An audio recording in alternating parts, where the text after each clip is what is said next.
6절의 말씀, 내가 이루었다고 하시면서 나는 알파와 오메가요 처음과 마지막이라. 내가 생명수 샘물을 목마른 자에게 값없이 주리니.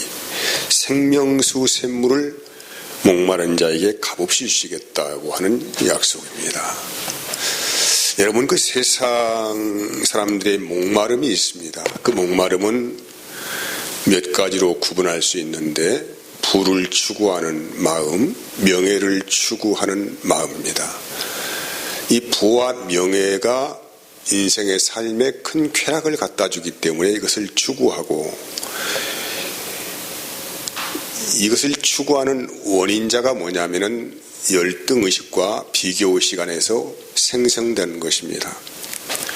그래서 결국은 자기 성공주의로 빠지게 하는 것이 세상의 이치라고 할 수가 있습니다. 이것을 이제 땅속에서 솟아나는, 땅속에서 흐르는 생명수 샘이다라고 합니다. 많은 사람들이 이 목마름을 보내기 위해서, 또 목마름을 떨쳐내기 위해서 얼마나 많은 생각에 잠기고 얼마나 많은 노력을 하는지를 모릅니다. 그래서 여러분, 이것들은 언젠가는 흔적도 없이 사라지게 된다라고 주께서 오늘 경고를 하고 있습니다. 한 모금이나 더 마셔보려고 얼마나 지금 치열한 경쟁 속에서 살고 있습니까? 그래서 세상은 가면 갈수록 목마르고 답답합니다. 이런 가운데 하나님께서 주시겠다고 하는 하늘 보좌에서 흘러오는 생명수가 있다는 것입니다. 하늘 보좌에서 흘러오는 거예요. 이게 땅에서 흐르는 생명수가 아니고 하늘 보좌에서 흘러 들어오는 생명수, 이걸 구분하고 있어요. 이사야서 55장 1절에 3절까지 오라 너희 모든 목마른 자들아 물로 나오라. 돈 없는 자도 오라. 너희는 와서 사 먹되 돈 없이 값없이 와서 포도주와 젖을 사라 라고 합니다. 목마른 자는 어쩝니까?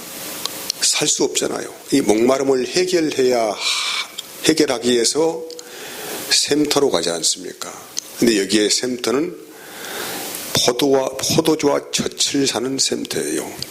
그래서 2절 보면은 너희가 어찌하여 양식이 아닌 것을 위하여 은을 달아주며 배부르게 하지 못할 것을 위하여 수고하느냐. 내게 듣고 들을지어다. 그리하면 너희가 좋은 것을 먹은다는 거야. 좋은 것을. 그리고 너희 자신들이 기름진 것으로 즐거움을 얻게 된다. 좋은 것을 먹을 것이고 기름진 것으로 즐거움을 얻게 된다. 그래서 3절은 너희는 귀를 기울이고 내게로 나와 들으라. 그리하면 너희의 영혼이 살리라. 내가 너희를 위하여 영원한 언약을 맺으리니 곧 다윗에게 허락한 확실한 은혜다. 하나님이 우리에게 주시고자 하는 우리의 영혼을 소생시키시는 생명수가 있다는 것입니다. 근데 이 생명수를 마시면은 다시는 목마르지 않대요. 기갈에서 해방될 수 있대요. 이 생명수를 누구에게 주겠다는 것입니까? 귀 기울여서 찾는 자에게. 하지만 대다수의 사람들은 별로 귀를 기울이지 않습니다. 관심도 가지고 있지 않아요. 그래서 이 생명수 샘을 마시게 하도록 허락된 자들은 어떤 자들이냐? 찾는 자들입니다. 원하는 자들이죠. 그래서 여기에서 이 생명수 샘을 먹고 마시면은 너희의 영혼이 살게 된다는 거예요. 영혼이. 지금 육신의 목마름을 이야기하는 게 아니죠. 우리 인생이 턱턱거리고 숨을 못 쉴 게 참 답답하고 그런 어려움이 있다고 한다면은 지금 분명히 그것은 외적인 문제가 아니고 너희 영혼의 상태의 문제다라는 것을 말씀하는 것입니다. 그래서 이것이 다윗에게 허락한 것이다. 다윗에게 허락한 확실한 하나님의 언약이다. 이렇게 말씀하지 않아요. 로마서 4장 6절 8절까지의 말씀 보면은 일한 것이 없이 받은 은혜가 있다. 일하는 것이 없이도 받는 하나님의 의의 은혜가 있다라고 합니다. 여러분, 다윗이 어떤 사람이었습니까? 한 나라의 왕이었지만은 그 마음 가운데 음란함이 돋아지고 있었어요. 그래서 목욕하는 여인을 자기의 침실에 불러들여서 간통을 했지요. 근데 하나님이 그걸 아시고 계시다 이 말입니다. 그래서 책망을 하니까 그는 자백을 했잖아요. 하지만 거의 끝나는 것이 아니고 그 인생에 큰 환란이 불어닥쳤습니다. 말할 수 없는 길을 걸어갔어요. 낳은 자식이 죽었습니다. 또 자기 자식들이 자기를 죽이겠다고 백줄에 낫에 자기를 쫓아오고 왕궁 위의 옥상에서 다윗의 첩들을 간통을 하고 뭐 이런 참 감당하기 어려운 그런 시간들을 지내면서 다윗은 하나님의 은혜를 체험했어요. 여러분, 우리 인생들은 너나 나나 할 것 없이 다 모두가 죄악 가운데 휩싸여가는 인생이에요. 어느 누가 의로운 삶을 살 수가 있다라고 자신할 수가 있겠습니까? 그래서 모든 인생들은 하나님의 의를 모른다라고, 그래서 하나님께서 우리 인생들을 향하여서 하신 말씀은 너희는 죄인들이다라고 그렇게 규정을 하신 것입니다. 그런데 그렇게 참혹한 일을 벌린 다윗은 어떻게 되었을까요? 하나님이 그를 용서로 하셨습니다. 그래서 로마 4장의 말씀에 보면은 불법이 사함을 받고 자기 죄가 가려진 자는 복을 받았다라고 합니다. 이 세상에서 가장 훌륭하신 하나님의 선물이 바로 우리 인생들에게 주신 선물이 우리의 불법을 사하시는 것이죠. 이게 불법은 이제 율법을 지키지 못하는, 율법을 범죄하고 율법을 어긋나게 살아가는 범죄 행위를 말씀하죠. 그래서 불법이 사함 받습니다. 뿐만 아니라 자기의 죄가 가려집니다. 여러분, 그래서 누구든지 이 은혜를 받은 사람들은 복이 있다라고 그렇게 말씀을 하시는 것이죠. 이것이 뭐냐면 다윗에게 허락한 확실한 하나님의 언약이다 라는 것입니다. 그럼 우리가 어떻게 이 불법에서 사함을 받을 수가 있겠습니까? 하나님의 의를 통하여서 우리는 끝없이 심판대에 서서 깊은 나락으로 떨어져야 하는데도 불구하고 하나님의 은혜가 우리에게 도달되게 되었는데 바로 그 생명수 샘이 누구이십니까? 예수 그리스도라고 말씀하는 것입니다. 그래서 값없이 주시는 은혜. 요한복음 7장 37절 38절 보면은 명절 끝날 곧 큰 날에 예수께서 서서 외쳐 이르시되 누구든지 목마르거든 내게로 와서 마시라.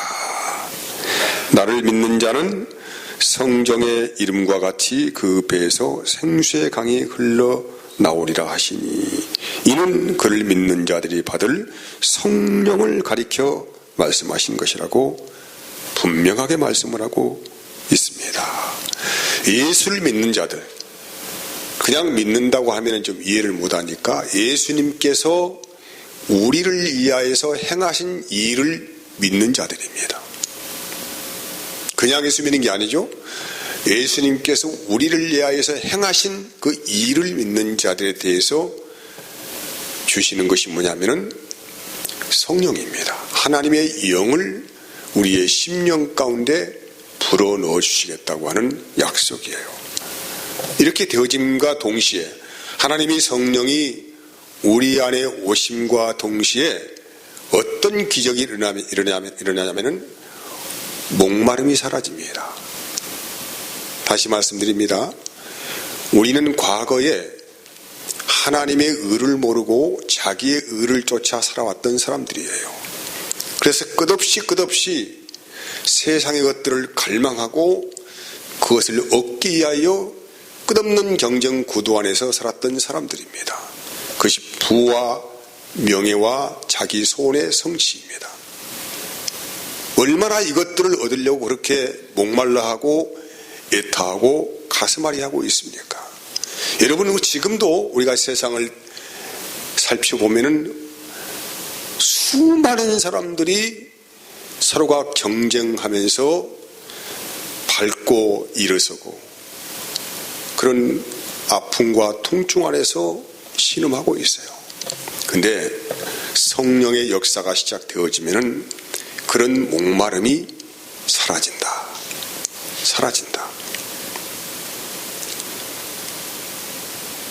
부를 추구했던 그런 마음들이 사라진다. 자기 인생의 소원 성취를 위해서 살았던 그런 모든 생각들이 사라진다. 명예의식이 사라진다. 이것이 사라지니까 열등감이 사라집니다. 그리고 비교의식이 사라집니다. 그래서 자유한 것입니다. 그러면 예수 믿는 사람들은 돈을 추구하고 살고 있지 않습니까? 물론 우리는 물질이 없이는 살 수가 없어요. 하지만 그 안에 빠져 들어가서 허적거리지는 않습니다. 우리의 삶을 영위하기 위해서 물질을 버는 수고는 있겠지만은 그것이 인생의 전부라고는 결코 생각하지 않습니다. 그래서 이것 때문에 배반하거나 배신하거나 상처를 주거나 하지는 않습니다. 사람을 속이거나 이용하거나 이런 일을 하지 않습니다. 다만 우리의 생명 유지 수단으로서 필요한 것이기에 우리는 열심히 그 현장에서 살기도 합니다. 그래서 여러분 성령 충만하게 되어지면은 마음에 하나님의 은혜로 흐르는 강이 생깁니다. 이 강은 메마르지 않는 강이고 영원히 우리 안에서 흘러가는 생명수가 된다고 말씀하는 것입니다. 요한복음 4장에 보면은 예수님께서 수가라는 성에 찾아가셨는데 거기에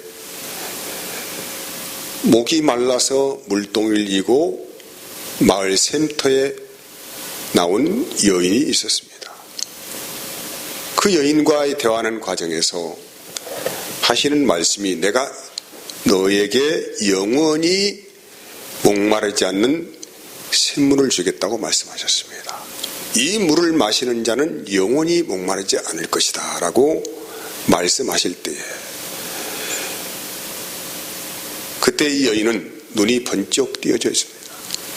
그리고 들고 왔던 물길로 왔던 물동이를 버려두고 마을에 뛰어들어가서 내가 메시아를 만났다고 외치며 돌아다녔다는 것입니다. 중요한 대목이 있어요. 물길로 왔던 이 육신의 목이 말라서 물길로 왔던 물동이를 그대로 내버려두고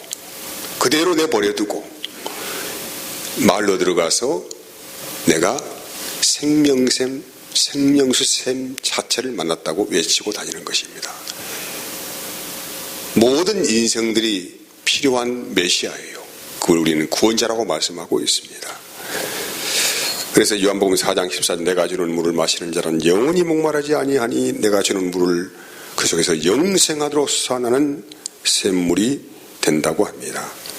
여러분, 하늘 생명수는 하나님의 의에 굶주리고 원하는 자들에게 주시는 하늘의 양식이고 생명수입니다. 누구한테 주신다고요? 원하는 자들에게. 그 물을 찾는 자에게. 아무리 대단한 것이 있다 할지라도 원하지 아니하면은 그 사람에게는 아무런 가치가 되지 않습니다. 아무런 가치가 없어요.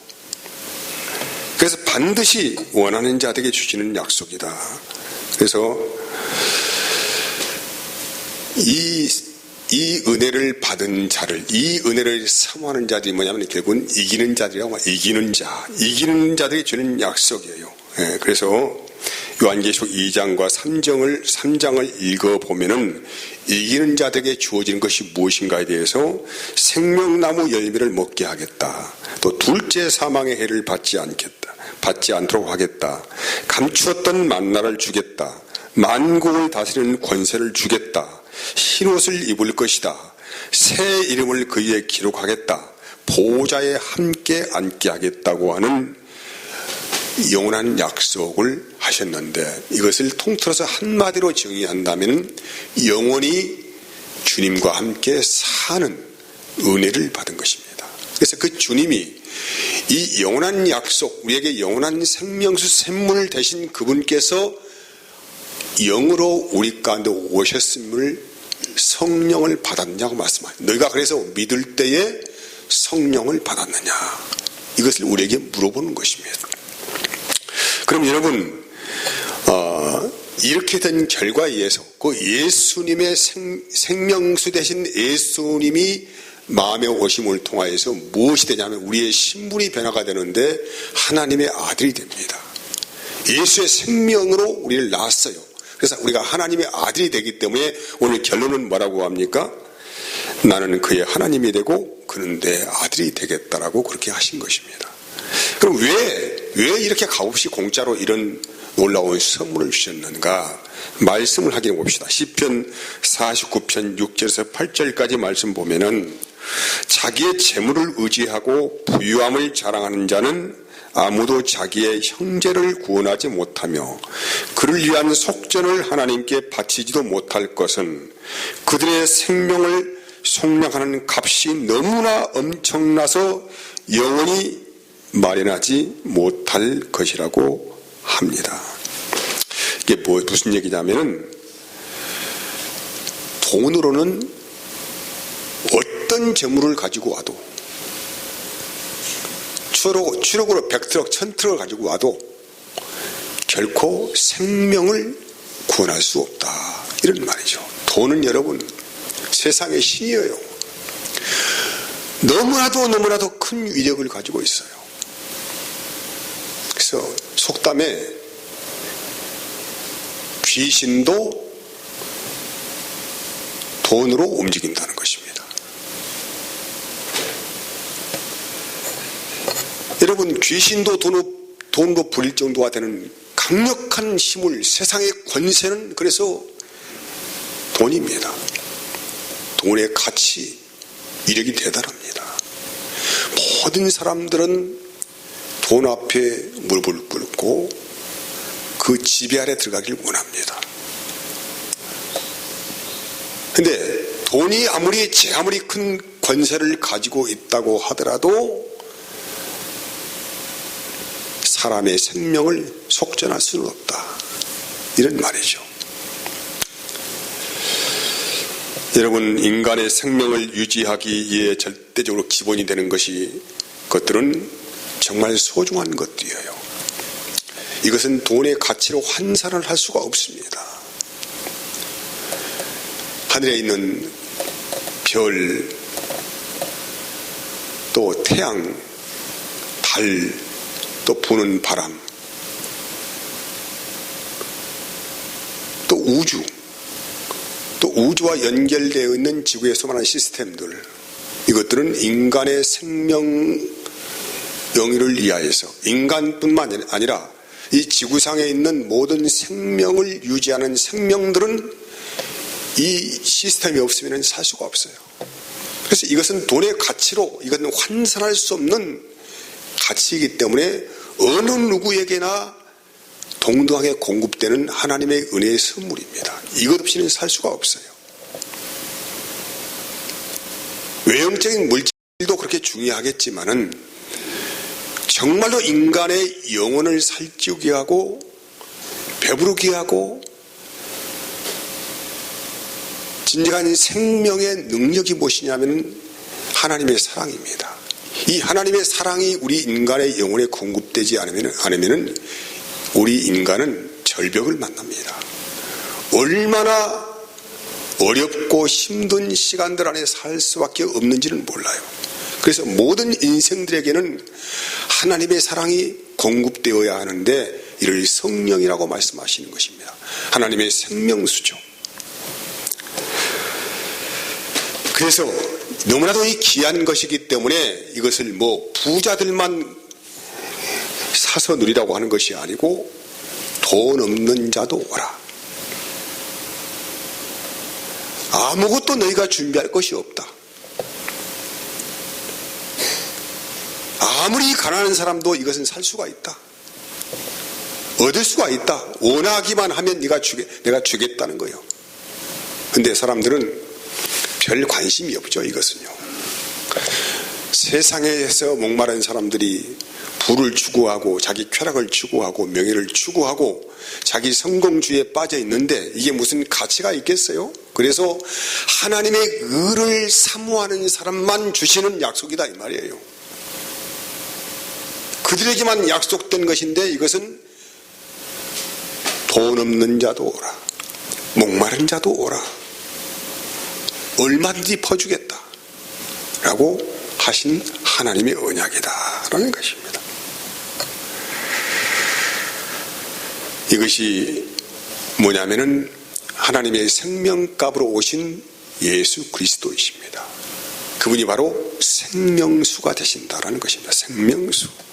그래서 이것을 받아들이는 것을 은혜라고, 은혜. 우리는 하나님의 은혜를 누리고 살아가는 존재적인 인간이다. 이렇게 정의를 할 수가 있어요. 이런 사람들만이 하나님의 아들이 되고 이 아들이 되면은 어떤 특혜가 주어지냐면은 그 하나님이 자기 아버지가 된다. 그리고 하나님의 나라를 상속받는다. 이 두 가지의 은혜를 주신다는 것입니다. 아들이 되고 또 하나님의 나라를 상속받는, 유산으로 받게 된다 이 말이죠. 반대로 받지 못하는 자들이 있습니다. 오늘 8절에 보면은 어떻게 기록되어 있습니까? 그러나 두려워하는 자들과 믿지 아니하는 자들과 흉악한 자들과 살인하는 자들과 음행하는 자들과 점술가들과 우상숭배자들과 거짓말하는 모든 자들은 불과 유황으로 타는 못에 던져지리니 이것이 둘째 사망이라고 아주 분명히 못을 받고 있는데 예수님이 알파와 오메가다. 세상을 시작하셨고 마지막 마치시겠다 이 말이죠. 인간 역사를 누가 주관하십니까? 주님이 주관을 하시죠. 하는데 그 인간 역사 안에서 지금까지 하나님의 살아계심을 수많은 과정과 사건들을 통하여서 다 노출시켜 주셨어요. 그 노출시켜진 그 모든 것들을 어디에 기록해 놨습니까? 성경에 기록해 놨어요. 하나님은 이런 분이다. 하나님은 이런 분이다. 어디에 기록됐다고요? 성경은 하나님의 자기 계시예요. 하나님이 어떤 분인지 하나님의 나라의 비밀을 우리에게 펼쳐 보여준 것입니다. 이렇게 수많은 시간 안에서 이 하나님께서 이것을 기록하게 하시고 이 증거를 우리에게 지금 확보하시고 보여주었다 이 말이죠. 보여주었는데도 불구하고 자기 이론과 철학을 앞세워서 여전히 이 진리를 부정하게 된다고 한다면은 이 사람들은 영원히 하나님과 단절되는 그런 심판만 있을 뿐이라고 말씀하는 것입니다. 그래서 이들은 지금 사는 현실도 두렵고 미래도 두렵고 또 죽음도 두렵습니다. 불확실성의 시대 안에 무엇이 자기 위로가 되겠습니까? 이게 삶 자체가 두려운 거예요. 다만 이 두려움을 없애기 위해서 그들은 쾌락을 추구하고 살아갑니다. 자기 만족에 취하여 살아가는 거예요. 여러분, 제가 과거에 제가 예수님 믿기 전에 꽤나 제가 술을 좋아했던 사람이에요. 근데 그때 제가 술을 마시면서 내 자신에게 내가 물어보기를 왜 내가 술을 마시는가 라고 그렇게 물어봤을 때에 너무 괴로우니까, 젊은 날에 언제라는 꿈을 펼치지 못하니까 괴롭고, 삶이 또 괴롭고, 현실이 괴롭고, 뭐 낭만도 있었겠지만은 사실 그렇게 썩 좋은 시절을 제가 살지 못했기 때문에 너무 괴로운 것입니다. 그래서 술을 마시는 거예요. 술을 마시면은 그 알코올이 사람의 뇌를 자극해서 도파민을 형성하게 하니까 그냥 헬렐레 해가지고 기분 좀 좋아요. 근데 그 순간 지나면은 또 아침에 눈 뜨면은 머리가 깨질도록 아프고 어제 마셨던 술이 후회스럽습니다. 하지만은 또 하루를 살아가야 되기 때문에 또 알코올을 또 풀어 집어넣습니다. 그런 삶의 연속이죠. 인생이 너무 고통스럽고 때로는 두려움이 있습니다. 두렵습니다, 세상에. 하나님이 없는 자들은 두려울 수밖에 없지요. 여러분, 그리고 도덕적으로도 마음이 흉흉하기 때문에 황폐되어 있기 때문에 여러분 타락한 삶을 살아가게 됩니다. 타락한 삶을 살아도 모든 사람들이 그렇게 살아가기 때문에 별로 죄의식 없어요. 다들 그렇게 살아가는데 나만 특별한 사람이겠습니까? 무엇을 해도 그렇다고 스스로가 인정을 하고 타협을 하기 시작합니다. 부끄러운 짓을 하고도 부끄럽지만은 그래도 그것 안 하면은 인생의 재미가 없거든요. 그래서 또 하게 됩니다. 그래서 이게 도덕적 타락한 삶에 대해서 오늘 말씀하고 있고, 또 수도 없는 생명들을 파괴하는 살인자의 모습으로 살아갑니다. 여러분, 살인이 무엇입니까? 사람을 유해해서 칼로 죽이는 게 살인입니까?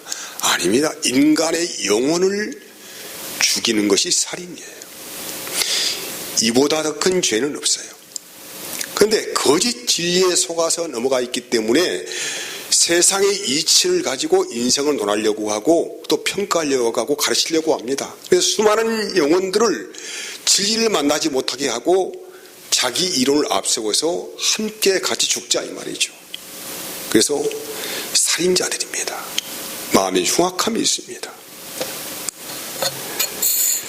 그리고 하나님을 거부하기 때문에 영적 간음에 빠져 있어요. 영적 간음에 빠져 있기 때문에 이들은 세상의 운을 믿고 또 점술가들을 찾아다니고 때로는 자기 우상주의에 빠져 있어요. 자기 우상주의에 빠져 있는 사람들은 너나 나나 할 것 없이 돈신을 섬기고 자기 자신을 너무나도 지극히 사랑해요. 그래서 이게 점술가들과 우상숭배자들은 심판을 받는다라는 것입니다. 그래서 여러분, 이들은 거짓 사수에 걸려있기 때문에 귀신의 영을 받은 사람들이고 가증한 새들의 모임에 합류된 자들입니다. 그래서 거짓 삶의 방식을 추구해서 진리를 외도하고 늘 그들은 거짓말을 지어내고 거짓말하는 자들이기 때문에 하나님의 말씀을 그들은 전혀 진실로 받아들이지 못한다는 말씀이죠. 그래서 이들은 영원히 하나님과 분리된, 세상과 연결된, 세상의 셈에 연결되어 있는 사람들이라는 것입니다. 그래서 이들의 마침이 뭐라고 합니까? 오늘 여기에 8절에 보면은 모든 자들은 어디로? 불과 유황으로 타는 못에 던져지겠다는 것입니다. 문자 그대로 불과 유황못에 던져지는 것이 아니고 영원히 하나님과 하나님의 은혜와 분리되어지는 삶으로 살아가게 된다. 이 말씀이에요. 영원히 분리되는 거예요. 여러분, 진정한 빛이 있는데 그 빛의 세계가 도달하지 못하는 곳입니다. 늘 캄캄한 곳에 갇혀 있습니다. 진리의 빛이 전혀 그 심령 안에 비춰지지 못해요. 그래서 이것을 영적 죽음이라고 하고 이제 영원한 사망으로 들어가기 때문에 둘째 사망이다. 완전한 사망으로 들어가다. 그래서 하나님의 심판으로 끝나서 영원한 지옥의 형벌로 들어갈 수밖에 없는, 그렇게 수많은 시간 안에서 우리 인생의 시간 안에 하나님이 개입하셔서 그렇게 여러 가지 채널로 말씀을 하시고 돌이켜오라고 말씀하신데도 불구하고 마음을 열지 않는다고 한다면 방법이 없지 않습니까? 어떤 방법이 있겠어요? 그래서 오늘 또 우리 예수님은 사마리아 성 우물가에 찾아가신 것처럼 우리 인생의 목마른 우물대에 찾아오셨어요. 찾아오셔서 내가 너에게 주겠다는 것입니다. 영원히 목마르지 않는 샘물을 주겠다고 하시는 거예요. 이 물을 주겠다고 하는데 어쩝니까? 만나야 되지 않겠습니까? 만나야 되지 않겠어요, 그분을? 인생의 메시아를 만나야 되지 않겠습니까? 그래서 이 물을 마시면은 인생의 목마름이 해결된다는 거예요. 이 좋은 생명수를 거부하게 되면 뭐 방법은 없지 않습니까? 그래서 믿는 자들만 받을 성령을 말씀하시는 거예요. 믿는 자들만이에요. 믿는 자들만. 모두에게 동일한 은혜의 빛을 비춰주셨는데 원하고 바라는 자에게 주시는 약속입니다. 그래서 믿는 자들이 받을 성령이다 라고 하는 것입니다. 오늘 우리 인생 가운데 찾아오신 주님, 영원히 말하지 않는 생명수 샘을 죽이시겠다고 그렇게 말씀하셨어요. 그렇다면 오늘 내가 가지고 온 이 항아리, 물 항아리를 그대로 버려두고 내가 진정한 메시아를 만났다고 외치는 은혜가 있다고 한다면 이 사람은 지금 이 삶에 엄청난 감당할 수 없는 그런 복을 받은 사람들입니다. 자, 기도하겠습니다. 하나님 감사합니다. 은혜 주시고